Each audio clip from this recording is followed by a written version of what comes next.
ODM today is not what it was 20 years ago. Baba hivi, nimwambie mimi kale kwa misi, ukiamua kuunga mkono William Ruto, Baba, that will be the end of me and you are man. Unfortunately, I'm going to reply nimwambie on the 10th, we will have the National Delegates Congress of Wiper Patriotic Front. Kwa hivyo mimi sitafika huko. I wish them well. Hii ndio certificate ambayo nilipewa katika Chungwa House, na nataka niwaambie nimerudisha kulingana na pia na sheria, na nawaambia asanteni sana. Raila Odinga's dramatic return at Serena Hotel has only fueled more questions than answers. His appearance, meant to silence whispers about his health, ended with the postponement of ODM's 20th anniversary celebrations, sparking more questions. Is it because he's sick, or he's scared that ODM is dying? And just 24 hours earlier, Caroli Omondi declared the party dead and buried. As if that wasn't enough, ODM's own Kisa East candidate defected to DAP-K, while Kalonzo Musyoka flatly rejected Raila's invite to the anniversary. Inside ODM, the cracks are widening fast, and the clock is ticking on its survival. Siku ile watapitisha ati chama cha ODM kitafunga Kasongo mkono mwaka wa 2027. Hiyo nataka niseme na mbele ya Mwenyezi Mungu. ODM is dead and buried. That's not the whisper of critics. It is the blunt declaration of Suba South MP Caroli Omondi on October 2nd. He says the party has lost influence, its support is waning, and fewer people even want its ticket. ODM today is not what it was 20 years ago. When we formed ODM and we first went to elections in 2007, in a parliament of 2010 members, ODM won 96 seats on its own.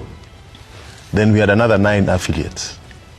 By 2013, in a parliament of 290, we were down to, I think, 87. We have gone down further. So we are not what the strength that we once were. And let's not pretend. The idea of broad-based has brought a lot of schism in the party. There are 2 different schools of thought about it. So let's not pretend. We cannot lie to people. Our supporters are not children. Yeah, let's just be honest with them. There's a group that does not support the idea of engaging with the president. You remember they held rallies against us as a whole. Then they split. And then there's a group that supports that. If you saw what happened in Kisi, the jamboree that ODM had in Kisi, there was not a single elected member of parliament on ODM in Kisi or in Nyamira that attended that function. That should tell you something. We have 3 by-elections in Kisi, ward by-elections. Nobody picked the ODM ticket. Nobody went to pick it. If you go to Kakamega, these are our strongholds.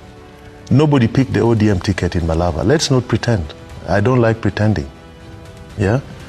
If you go to a meeting, if you remember a meeting that our party leader held in Kakamega a few months ago, of the 12 MPs, only 3 attended, elected on ODM. So as we celebrate, let us do an introspection and say we are no longer what we were once. There's a problem somewhere. The next day, Raila Odinga resurfaced at Serena Hotel after weeks of speculation about his health. On October 3rd, Raila Odinga chaired a consultative meeting at Serena Hotel. He announced the postponement of ODM's 20th anniversary celebrations from October 10th to 12th to November 14th to 16th in Mombasa, with the expanded county tours to Kajiado, Turkana, Kilifi and Nairobi. But Raila's silence from September 22nd until this appearance stirred doubt. He skipped nomination events and skipped rallies in Busia, Wajir, Kisii and Narok. At 80, rumors of a medical trip abroad spread, with speculation about his ability to sustain leadership into 2027. Junet Mohammed insisted Raila is fit, even hitting the gym. But the silence spoke louder than reassurances.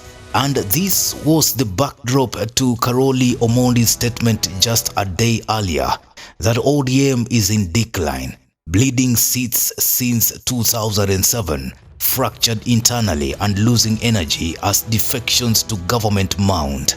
His words landed with force online, echoing across X, where users debated whether ODM is still Kenya's political giant or just a shadow of its past self. ODM's test comes on November 27th when by-elections cover 24 vacant seats, 6 parliamentary and 1 senatorial and 17 ward seats. ODM is fielding candidates in only 16 after striking a zoning pact with UDA in March 2025. ODM surrendered constituencies like Malava, Banisa, Mbeere North and the Baringo Senate seat. UDA in return stepped back in ODM strongholds like Ugunja, Kasipul and Magarini. On paper, the strategy avoids internal coalition clashes and allows each party to flex in its staff. But zoning comes with risk. Fewer races mean higher stakes.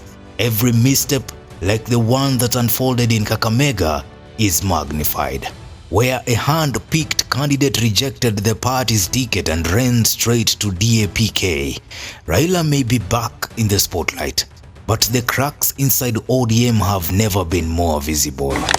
Hii ndio certificate ambayo nilipewa katika Chungwa House, na nataka niwaambie nimerudisha kulingana na pia na sheria, na nawaambia asanteni sana. On October 1st, Fernandez Barasa handed ODM's direct ticket to Abraham Isaiah Ayaya for Kakamega's Kisa East ward. Less than 24 hours later, Ayaya publicly rejected it, saying he is a lifelong DAP-K member and ODM had rushed him. Instead of celebrating a secured candidate, ODM was left humiliated. This was more than a paperwork issue. Kisa East has been vacant since 2023, when MCA Stephen Maloba died in a violent confrontation. Winning it was supposed to prove ODM's strength in Western.